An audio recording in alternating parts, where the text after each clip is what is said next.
Olá, professor. Olá, professora. Hoje você vai ver 2 vídeos. O primeiro deles fala da escrita. Ao longo da sua história, a humanidade construiu diversos sistemas de escrita. O nosso sistema alfabético de escrita é apenas um dos sistemas possíveis.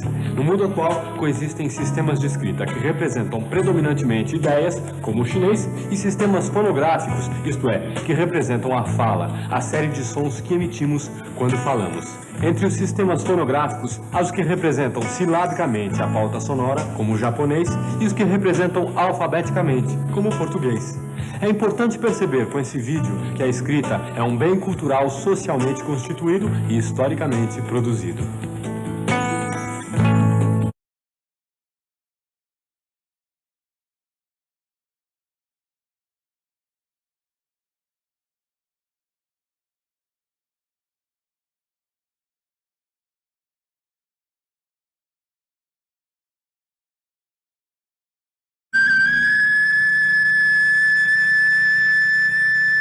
Desde os tempos mais remotos, em sua luta pela sobrevivência, o ser humano soube aprimorar os seus sentidos para fazer face às necessidades e perigos da vida cotidiana. Foi aprendendo assim a ler os indícios e a interpretá-los.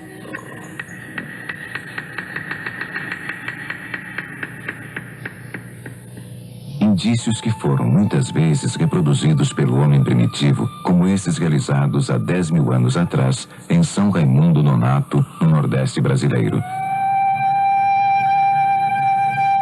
Feitas com intenções ainda não totalmente compreendidas pelo homem moderno, foram estas as primeiras manifestações do ser humano na tentativa de fixar aspectos do mundo em que vivia, em um suporte situado fora do seu próprio cérebro. A pedra. Uma mulher dando à luz. Uma cena de caça. Desenhos ainda muito distantes dos primeiros pictogramas que milhares de anos mais tarde iniciaram em nossa história uma intenção expressa de comunicação. Nestas primeiras tentativas, um pictograma assim não assegurava uma mensagem precisa. Poderia comunicar: caçamos um tatu. Ou foi o dia em que comemos tatu. Ou ainda, o tatu tem medo de nós. E uma infinidade de outras leituras possíveis. Muito tempo passou até que nossos ancestrais descobrissem uma nova forma que viria a ampliar consideravelmente suas possibilidades de uma comunicação mais precisa. Representar nos desenhos não mais acontecimentos, mas a própria linguagem. Representar palavras na ordem que eram faladas. Assim, o pictograma primitivo pôde evoluir para homem, caça, tatu. Para cada desenho, um significado, o que possibilitou, com o tempo, a inclusão de desenhos que tornavam mais clara a mensagem. Se 3 tatus fossem caçados, teríamos homem, caça,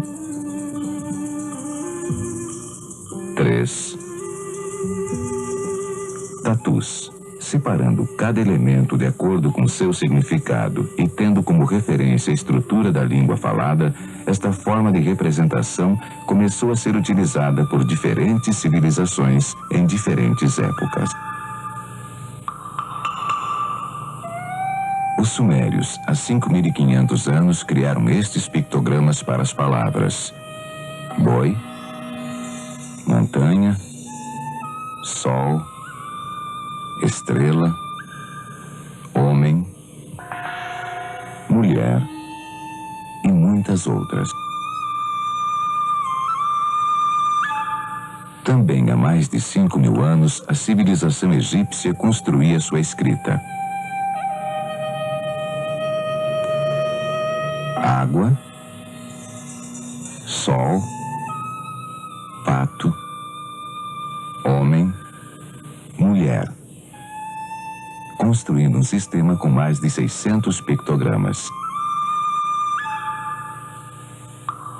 Na Ásia, 5 séculos depois dos egípcios, os chineses criavam os pictogramas que dariam origem à sua escrita. Água, sol, mulher, homem e outros. Em cada pictograma, um significado. Com o crescimento das cidades e das atividades comerciais, cada povo privilegiou um tipo de material como suporte para formas mais rápidas de escrever. Na Mesopotâmia, os sumérios utilizaram argila ainda úmida para suas anotações comerciais e relatos de guerras e conquistas. Os egípcios desenvolveram o papiro, papel rústico, onde os pictogramas eram escritos a tinta. E os chineses fizeram uso de cacos de cerâmica já queimada, onde escreviam com o uso de pincéis.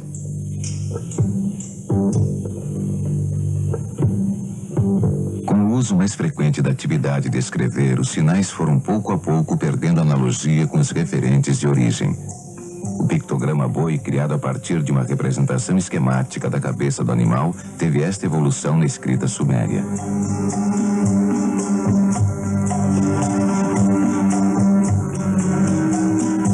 Sol. Chegaram assim os sumérios a um tipo de escrita inteiramente convencional, hoje conhecida como escrita cuneiforme. Nela não se reconhecia mais o significado pela semelhança com a coisa representada. A forma convencional tinha agora que ser ensinada por alguém que já a sabia. O mesmo ocorreu junto a outras civilizações. Um exemplo egípcio é a evolução do pictograma que designava a palavra jarro. Uma dificuldade que há muito tempo limitava o uso da escrita pictográfica era que somente uma parte da linguagem podia ser representada através deste sistema.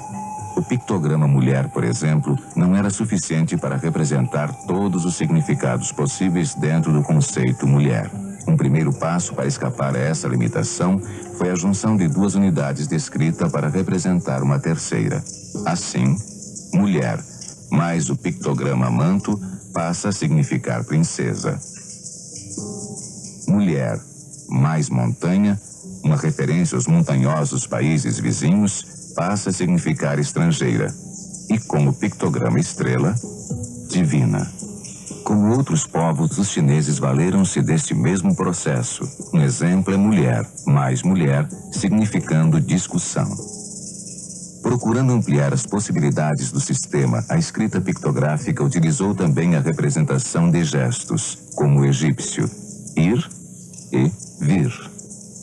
E outros tipos de analogia, como em sumério, a junção do ovo ao pictograma pássaro, para significar filho ou filha. Entretanto, continuava impossível representar nomes de pessoas ou lugares e palavras abstratas como vida ou morte. Uma nova maneira de escrever surgiu quando a escrita começou a representar não mais os seres, as ações ou os objetos, mas a representar o som da fala. Um exemplo desta passagem do pictográfico para o fonográfico foi o uso fonético do pictograma sumério Ti, flecha. Ti, em sumério, também queria dizer vida. E um dia, as regras do sistema foram rompidas e alguém usou o pictograma flecha para significar vida, uma vez que tinha o mesmo som, Ti. Para isso, criou a convenção de que Ti, precedido do pictograma homem, passaria a significar vida. E Ti, precedido do pictograma madeira, continuaria com seu significado tradicional, flecha. A partir de então, o leitor já não tinha na escrita diretamente um significado. Ele tinha a representação do som Ti, que poderia significar flecha ou vida. O mesmo processo ocorreu no Egito. A palavra Sa, que significava pato, significava também filho. Passou-se então a usar Sa tanto para pato como para filho, como nos complementos ao nome do faraó, considerado filho do sol.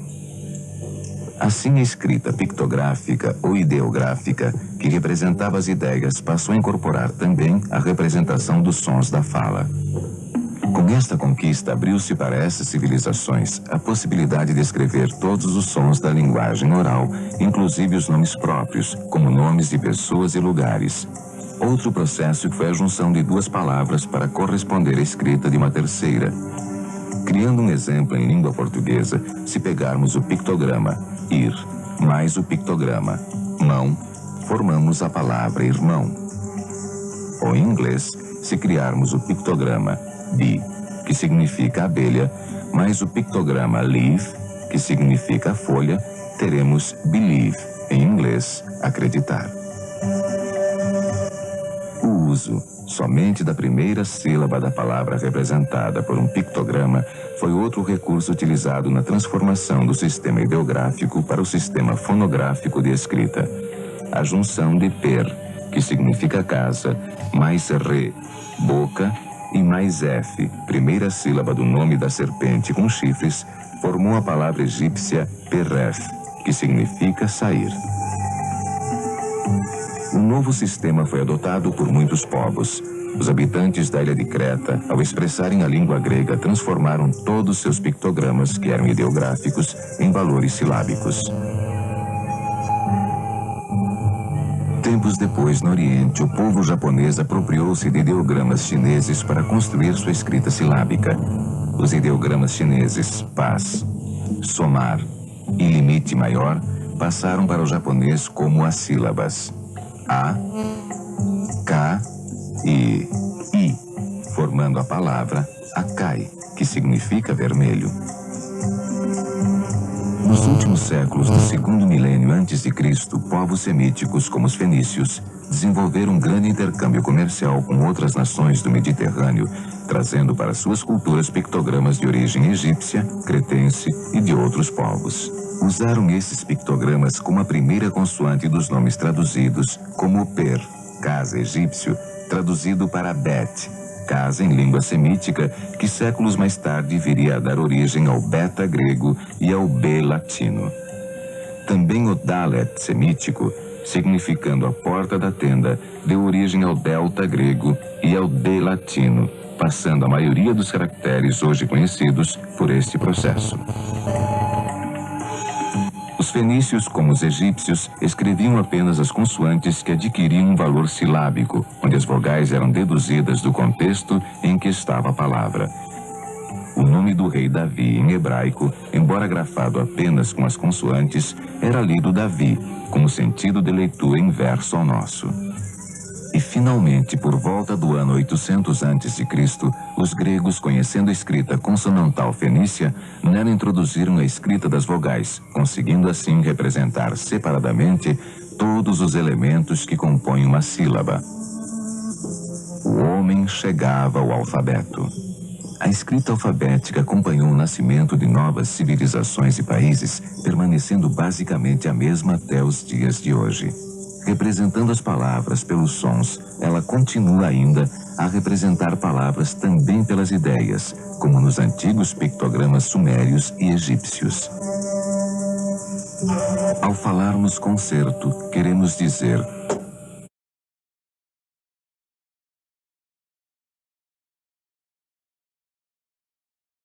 ti, flecha, ou ti, vida. A ideia comanda a forma de escrever.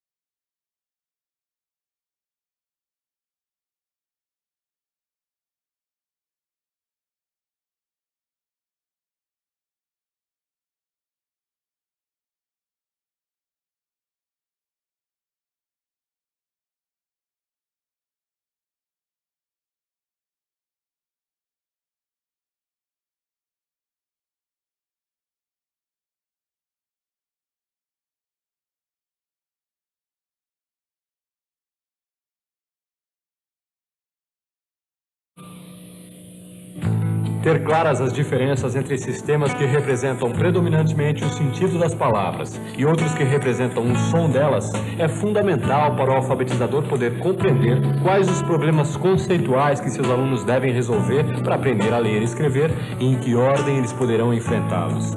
É importante também para os alfabetizadores compreender que no português que ensinamos convivem dois sistemas: o alfabético, que remete aos sons da fala, e o ortográfico, que remete aos significados. O próximo vídeo foi elaborado com o objetivo de permitir uma primeira aproximação à psicogênese da língua escrita. Nele se pretende ajudar o alfabetizador a compreender parte do longo e complexo processo através do qual alguém chega a se alfabetizar. Isso será feito através de entrevistas, cujo objetivo é tornar observável para os alfabetizadores a lógica das ideias que os alfabetizandos constroem sobre a escrita enquanto estão aprendendo a ler e escrever. Essas entrevistas não têm caráter investigativo. Nelas se pede a crianças não alfabetizadas que escrevam e interpretem o que escreveram. Seu objetivo é apenas o de ilustrar, ajudar o alfabetizador a compreender os resultados das inúmeras pesquisas que foram realizadas ao longo dos últimos 20 anos em diferentes línguas com as mais variadas populações.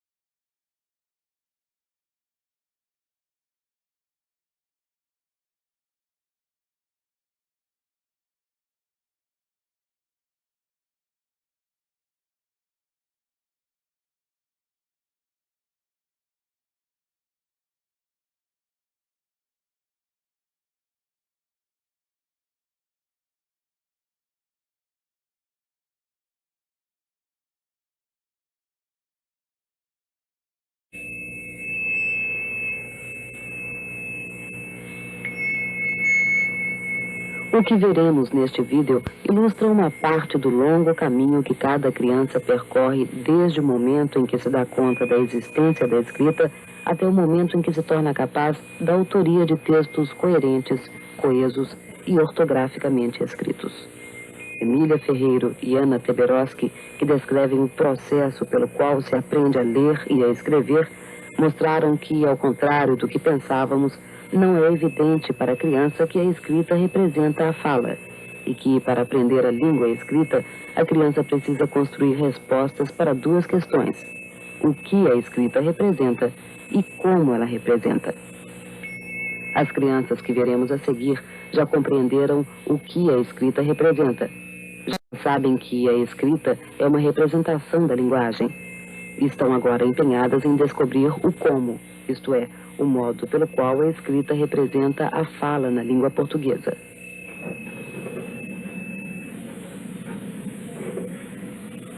O que eu escrevo, babá? Escreve do lado de cá, aqui, ó. Aqui? Isso.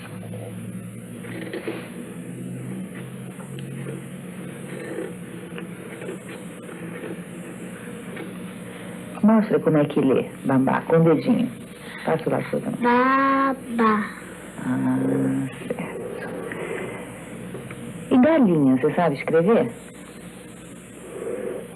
Mas você pode pensar um jeito de escrever, não pode? Então pensa aí, do seu jeito. Escreve embaixo. Isso.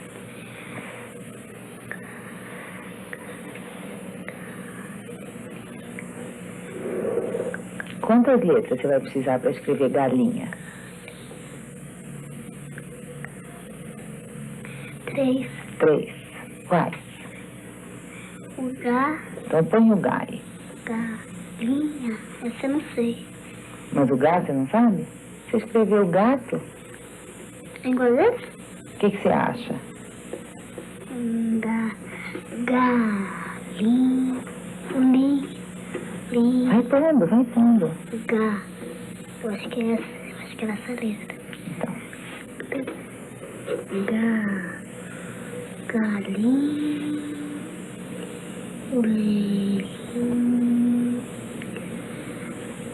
galinha, não sei. Eu o que sei. você acha que pode servir pra gente escrever o lim?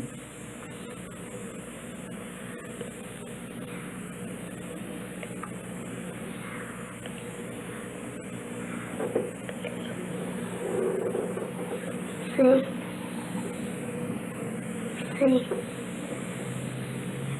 A professora não ensinou essa aí, não. O que a professora ensinou? Gato, babá, cavalo, dado, Escreve cavalo. cavalo. Ai.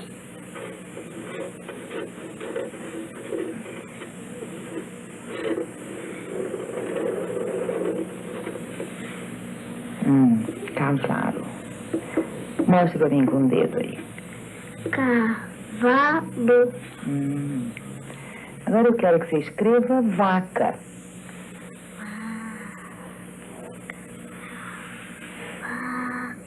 Como é que é? Repara se cavalo não pode te ajudar a escrever vaca. Aqui pode. O que você acha?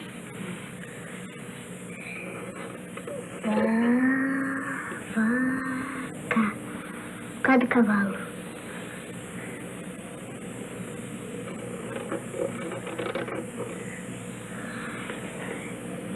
Vaca. O que está acontecendo com a Adriana? Por que às vezes ela escreve convencionalmente e às vezes produz estas escritas estranhas? Do gato, você sabe? Como é a do gato?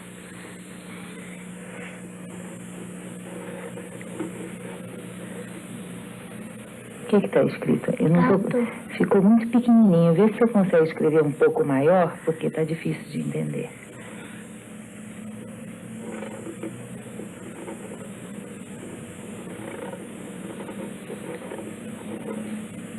Deixa eu ver. E aí, está escrito o quê? Gato. Aqui, Adriana acreditava ter escrito gato. Leu gato e ficou satisfeita. No entanto, isto não se repete na escrita de babá, nem da de cavalo. Mas quando se propõe a escrever vaca, volta a utilizar novamente uma letra para cada sílaba. Mas não qualquer letra, e sim a consoante correta. Por que será que Adriana não escreveu os dois As? Logo, o A que ela parece conhecer tão bem. Roberta vai escrever uma lista de palavras cuja forma ela não sabe de cor. Vamos observar o que ela produz para tentarmos compreender o que acontece. Então escreve aí para mim, marimbondo.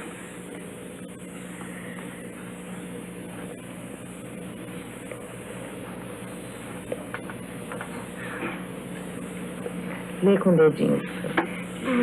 Marimbondo. Muito bem. E rinoceronte, você conhece esse bicho? Não. Não? E dinossauro? Conheço. Então escreve dinossauro aí pra mim.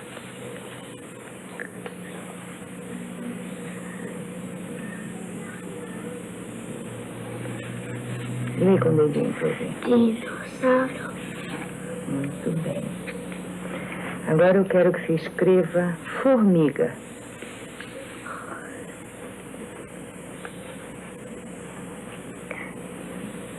Muito bem, lê com o dedinho. Formiga.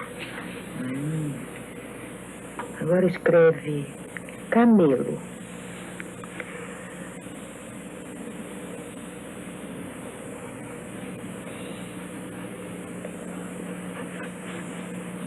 Muito bem. Agora escreve gato.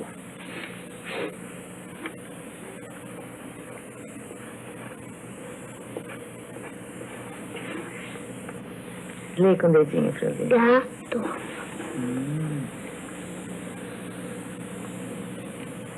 Agora escreve sapo.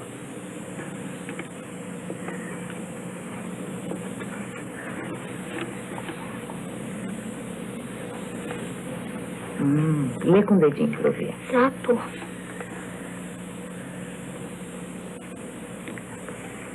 Agora eu quero que você escreva rã. Você conhece rã? Então escreve.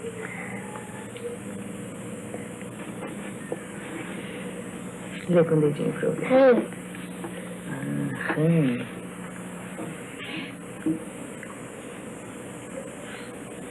Agora eu quero que você escreva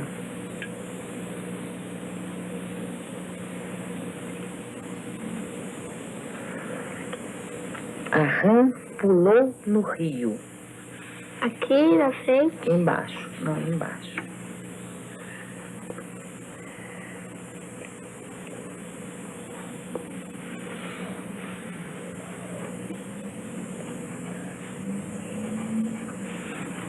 Lê com o dedinho pra ver. A rã pulou no rio. Muito bem. A produção de Roberta nos mostra que a forma estranha pela qual Adriana escreveu vaca não era resultado de um engano ou de um esquecimento, e sim um procedimento sistemático. Com exceção de seu nome e das palavras gato e rã, Roberta escreve sempre uma letra para cada sílaba. É interessante observar que nas palavras onde ela usa exclusivamente consoantes, desde que se saiba que é uma lista de nomes de animais, é perfeitamente possível deduzir o que ela escreveu. Roberta está escrevendo dentro das regras de um sistema silábico. Sua hipótese é que a cada segmento de escrita, ou seja, a cada letra, deve corresponder um segmento da fala. Segmento este que ela, como toda criança que recém descobriu o que a escrita representa, pensa que deve ser a sílaba. Formiga. A escrita de gato é alfabética, da mesma forma que seu nome, porque foi reproduzida de memória. A palavra rã, que também parece escrita alfabeticamente, na verdade não o foi. Lê com o dedinho pra ver. Rã. Roberta, como todas as crianças que escrevem desta forma, tem a firme convicção de que com uma única letra não se pode escrever uma palavra. É por isso que ao R de rã ela agrega um A, o que a obriga a ler rã-an. Se Roberta vivesse no Japão, onde o sistema de escrita é silábico, poderia ser considerada alfabetizada. Mas como ela vive no Brasil e o português é escrito alfabeticamente, isto é, as letras representam fonemas e não sílabas, ela ainda tem um bom caminho a percorrer. Roberta, apesar de atribuir um valor silábico às letras do alfabeto, usa-as de forma muito precisa. As letras que ela utiliza são sempre as que realmente fazem parte da sílaba representada. Para Ricardo, a questão de quais letras usar ainda não se coloca desta forma. A decisão de quantas letras utilizar é que ainda concentra quase toda a sua atenção. Muito bem. Você sabe o que é uma lapiseira? Sabe o que é lapiseira? Então escreve aí pra mim, lapiseira. Experimenta do seu jeito.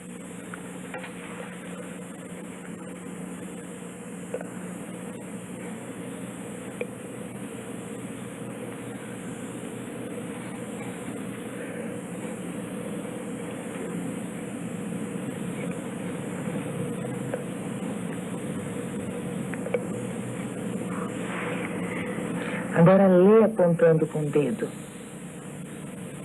Lê. Lapiseira. Como? Lapiseira. Até onde vai o lá? Mostra pra mim aqui. Até onde? Põe aí na posição. Lá até aí? Lapiseira. Até onde? Agora aponta com o dedo. Não. Aqui, ó. Aponta com o lápis. Cada pedacinho. Lapiseira. E essa última que você deixou aí? E aí? Essas outras que você pôs? O que você quer fazer com elas? Tirar. Tirar? Então tira. Muito bem. Agora nós vamos escrever aluno.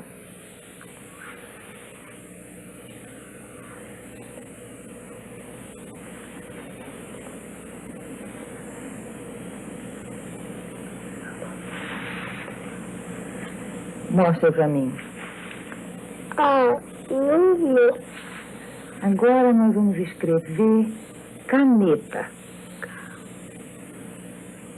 Quantas letras você vai precisar para escrever caneta? 3. Então escreve.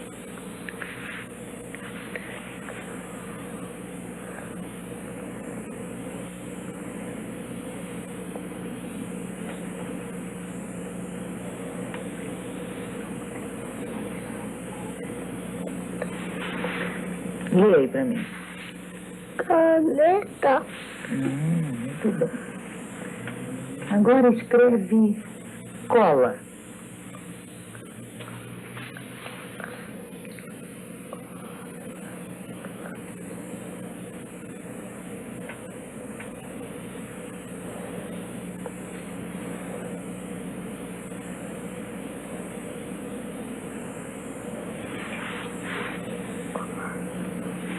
Mostra pra mim como você lê. Cola.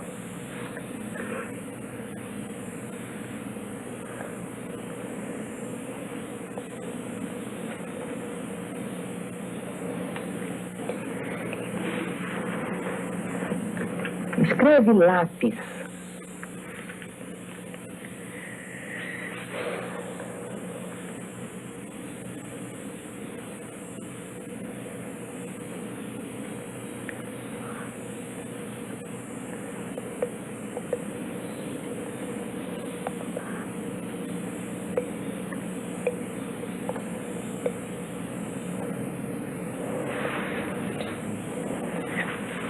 Lê.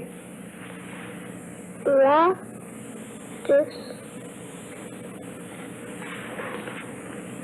Você decidiu que precisava cortar. E não faz falta? Não?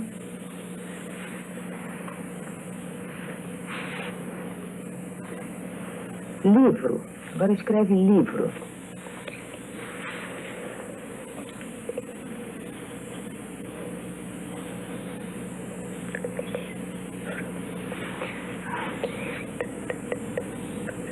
Lê pra mim. Livro.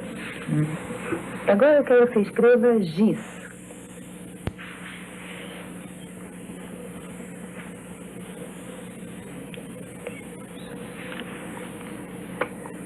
Lê pra mim aí. Giz. Não precisa ler alto, senão não ouço. Giz. E essa? Ah.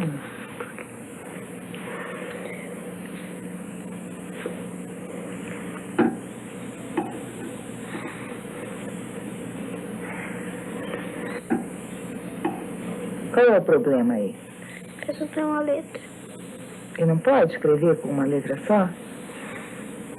E aí, como que a gente resolve esse problema?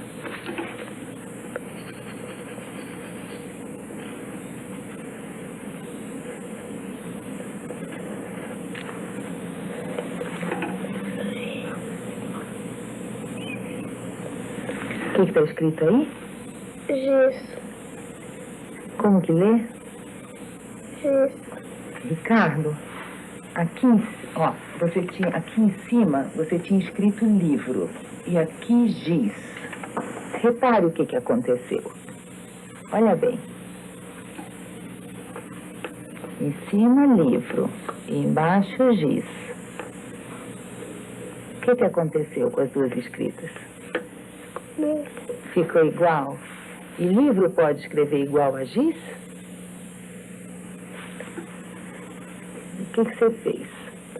Ah, você mudou giz. Agora nós vamos escrever: o menino ganhou um livro.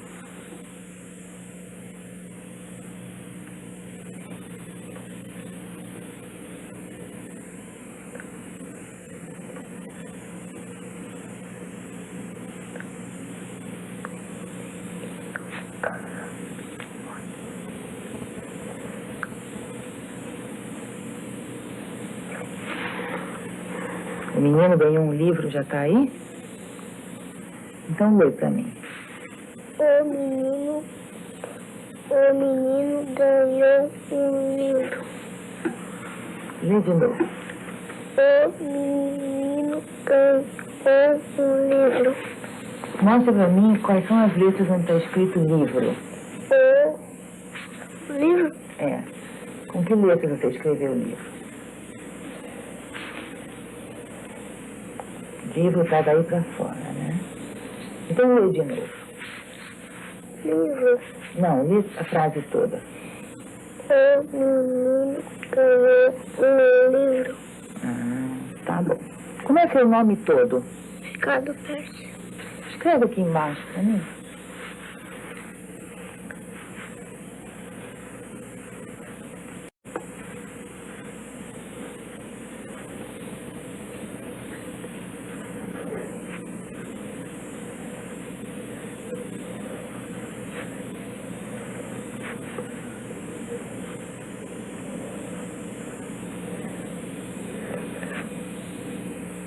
Ricardo começa escrevendo sem antecipar quantas letras serão necessárias, mas rapidamente consegue controlar a quantidade de letras que vai escrever. No entanto, nas palavras de 2 sílabas, novamente sobram letras. Agora, não porque não tenha antecipado corretamente, e sim porque Ricardo, como todas as crianças, acredita que com poucas letras não é possível escrever uma palavra, e para ele, usar apenas 2 letras parece insuficiente. Porém, a terceira letra que ele agrega cria problemas na leitura e ele acaba, a contragosto, eliminando a letra que sobra. A mesma questão se coloca na escrita de giz, mas desta vez não há negociação possível entre a correspondência quantitativa entre letras e sílabas e a exigência de uma quantidade mínima de letras. Para Ricardo, escrever uma palavra com uma única letra parece absurdo demais. Ricardo ainda não se deu conta da possibilidade de correspondência sistemática entre as diferentes letras e os diferentes segmentos sonoros. Com exceção da letra B, que usou 2 vezes, seu repertório se reduz às letras do seu nome. Na escolha das letras que vai escrever, Ricardo se preocupa apenas em garantir a diferenciação dentro da palavra, nunca repete letras, e entre as palavras da lista, pois sabe que não se pode usar as mesmas letras na mesma ordem para escrever palavras diferentes. E sabe que, para escrever a mesma palavra, deve-se manter a mesma escrita. Ninguém sugeriu a Adriana, Roberta e Ricardo, que nem sequer se conhecem, que deveriam escrever uma letra para cada sílaba. Então, de onde eles tiraram isso? Tiraram, ou melhor, construíram esta hipótese porque estão se esforçando para compreender o modo pelo qual a escrita representa a pauta sonora. Este é um tipo de erro que Piaget nos ensinou a diferenciar dos outros. É um erro construtivo, isto é, um erro necessário para que a aprendizagem aconteça. Um erro que não se fixa, pois ele mesmo é uma fonte inesgotável de contradições, tanto com relação às exigências de quantidade e variedade de letras, quanto no confronto com a escrita convencional. O que você acha que está escrito aí? Trator. Aonde que começa a escrita de trator? Aqui. Aqui. E onde termina a palavra trator? Me dá o lápis aqui. Lê com o dedinho. Trator.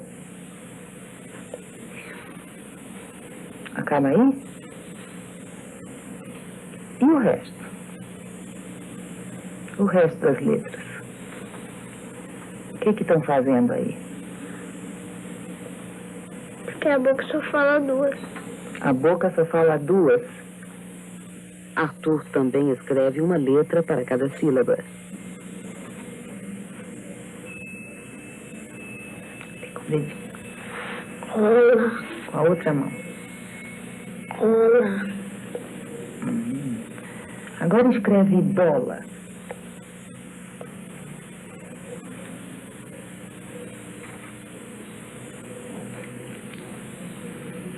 Lê com o dedinho também. Bola. Muito bem. Agora escreve apagador.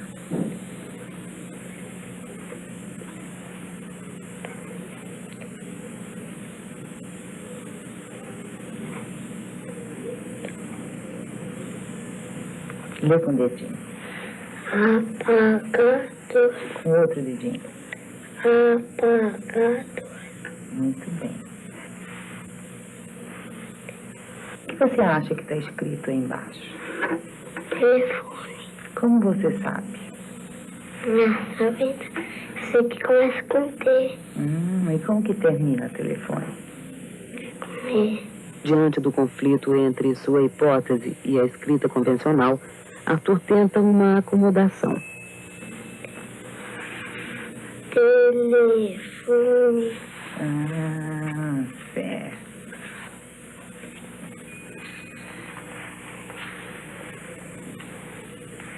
E aí, o que tem aí nesse Barco. um barco?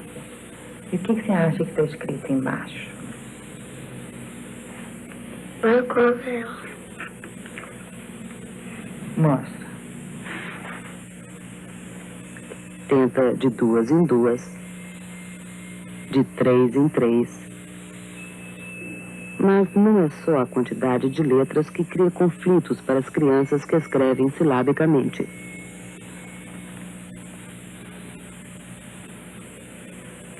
Lê pra mim. Diretora. Escreve pra mim. Aluno.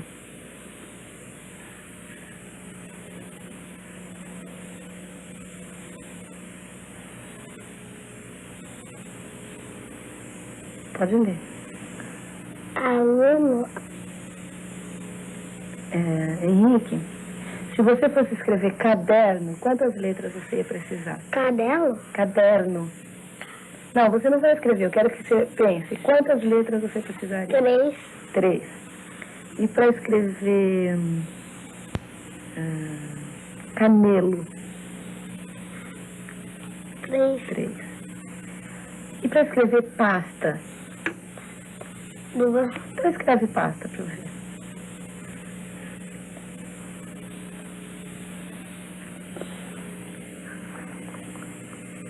Para Henrique, assim como para todas as crianças que escrevem desta forma, não parece razoável a ideia de que, repetindo a mesma letra, seja possível escrever uma palavra.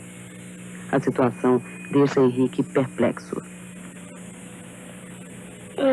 Depois eu vou botar mais um A, mas não é. Por quê? Porque o que eu vou escrever? Pasta. Pasta. Pasta. Eu vejo 2 letras. Começa com A e termina com A. E qual o problema? Então eu tenho que fazer 2 A.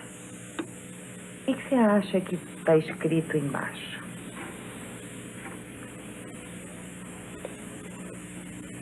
D até o fim?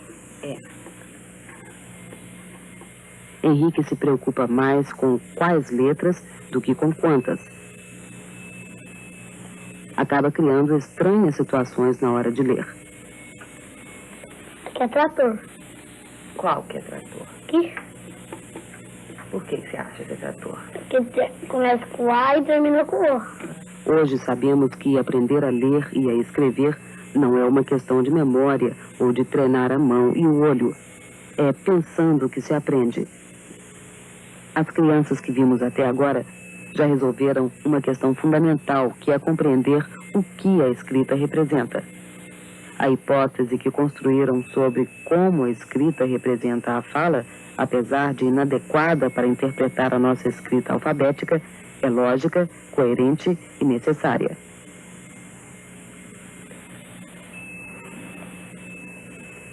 É a partir desse erro construtivo que se torna possível iniciar uma análise que considere unidades menores que a sílaba.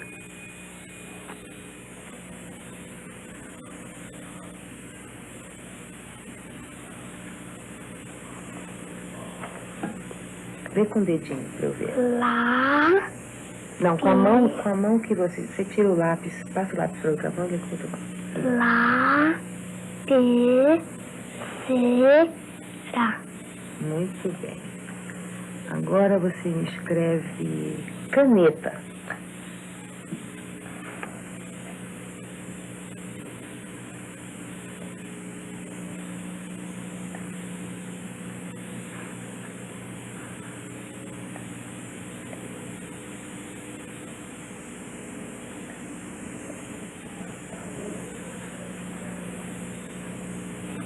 Muito bem, agora Troca o lápis de mão e lê com o dedinho. Caneta.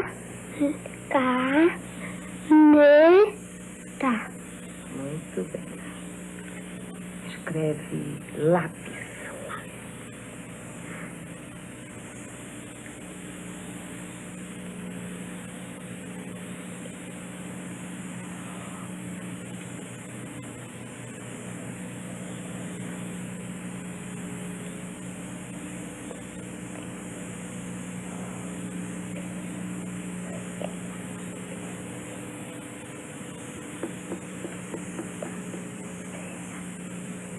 Lápis.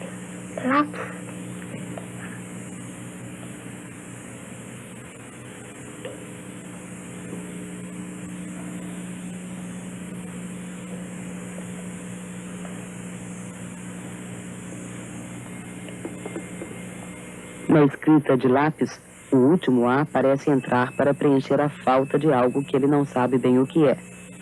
Escreve livro.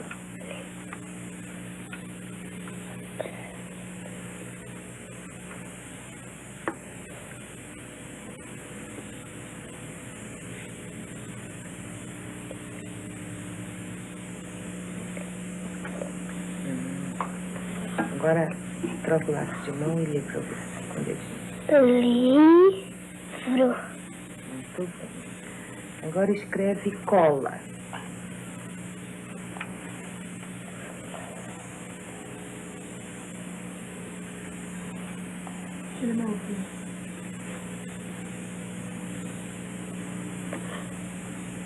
Lápis de mão e lê.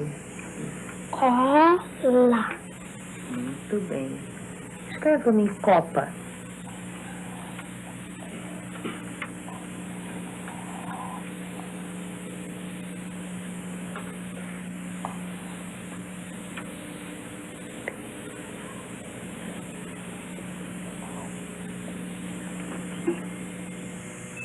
Jefferson produz um tipo de escrita muito conhecido pelas professoras.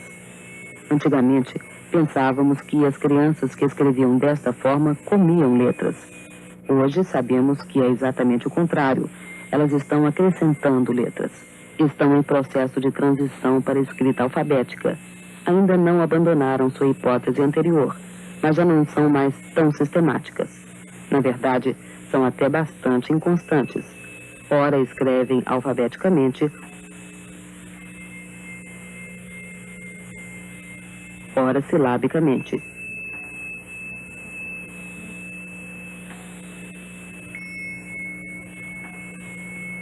Já não confiam em sua hipótese, mas ainda não construíram a escrita alfabética como um sistema. Não se trata de conhecer ou não as sílabas. O mesmo lá aparece escrito tanto no sistema alfabético quanto no sistema silábico. Apesar de já usar mais letras que as crianças que vimos antes, nem por isso Jefferson está livre de conflito, tanto nas situações de escrita quanto na hora de interpretar a escrita convencional. O que você acha que está escrito aí embaixo? Tratores. Então, mostra para mim lendo com o dedo. Tratores. Até aí? Mostra com o dedinho. Vamos lá. Tratores. E o resto?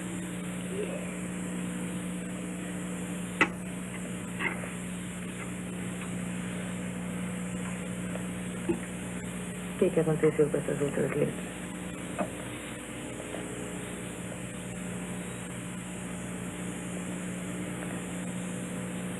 Tá certo, mas aqui a boquinha não tem a mesma quantidade que tem aí. Como é que é? A boquinha não tem a mesma quantidade das palavras. O que é boquinha? A boca. Ah, me explica isso aí, que eu fiquei muito interessada. É porque a boquinha não tem todas essas letras. Quando a gente fala, você quer dizer, né? Não tem todas as letras. Ah, e como que elas aparecem aí no escrito? Falando não dá. Vamos ver o que acontece com a escrita de Denis em apenas 4 meses. No começo das aulas, Denis escreveu banana e cerejinha. Em abril, já tinha avançado bastante. Dinossauro, formiga, coelho, tigre, cão. Vejamos o que acontece em junho.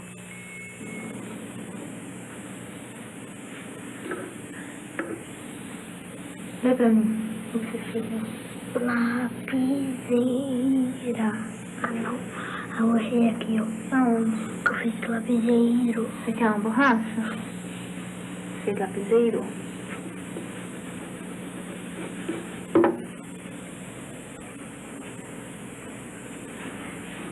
Muito bem. Agora escreve caderno. Pode segurar a folha com a outra mão, viu? Isso.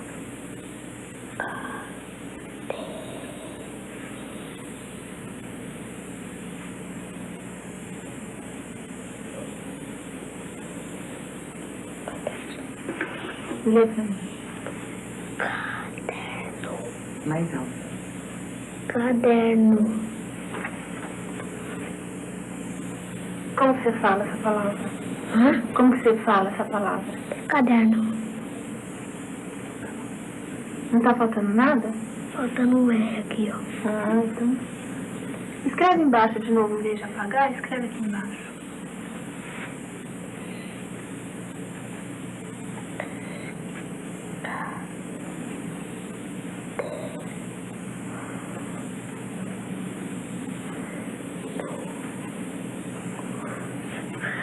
Agora escreve livro.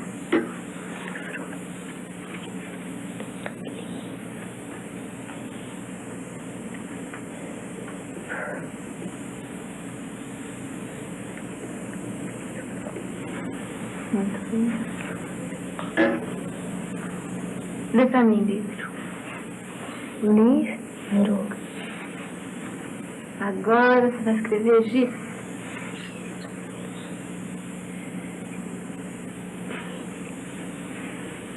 Errou?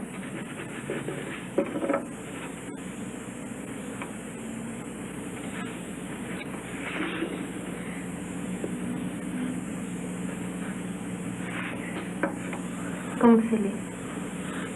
Isso. Agora, escreve alfabeto.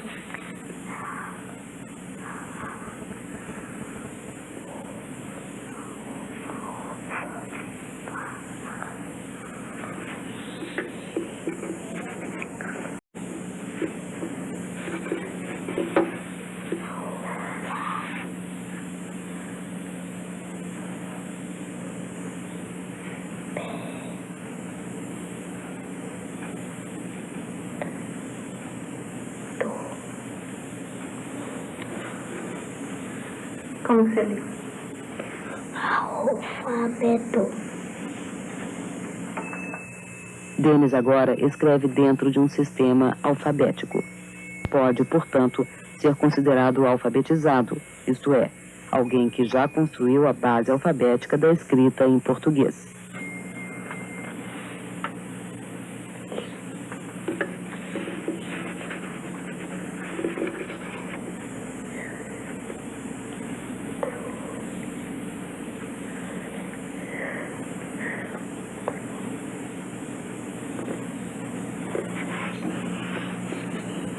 Lê.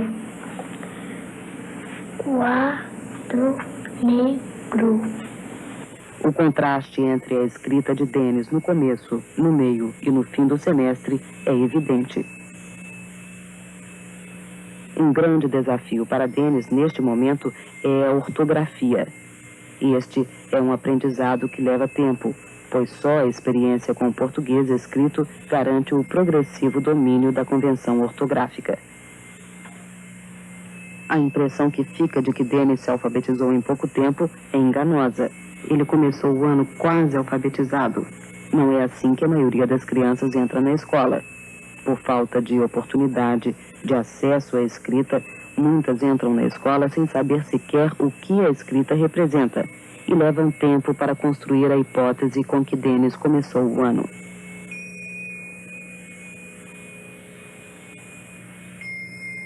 As entrevistas que acabamos de assistir não são atividades de sala de aula.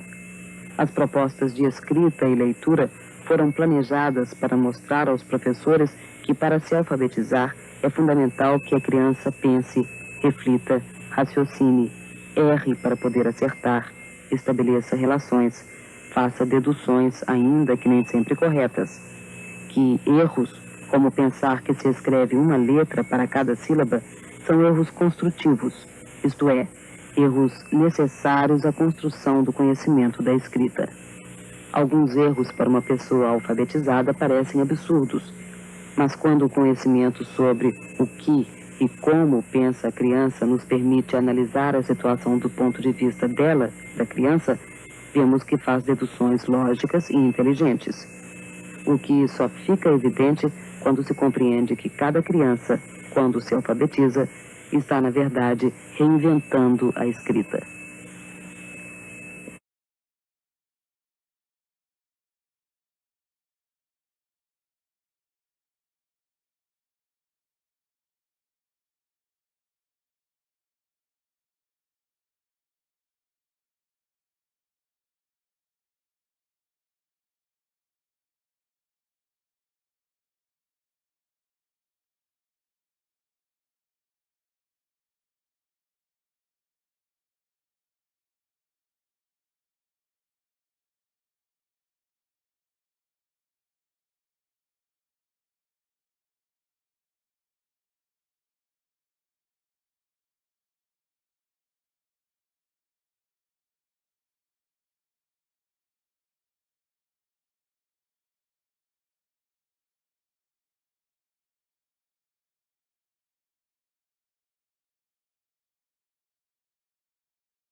Nesse último vídeo, vimos apenas as hipóteses que o alfabetizando constrói a partir do momento em que ele se dá conta de que a escrita representa o que se fala.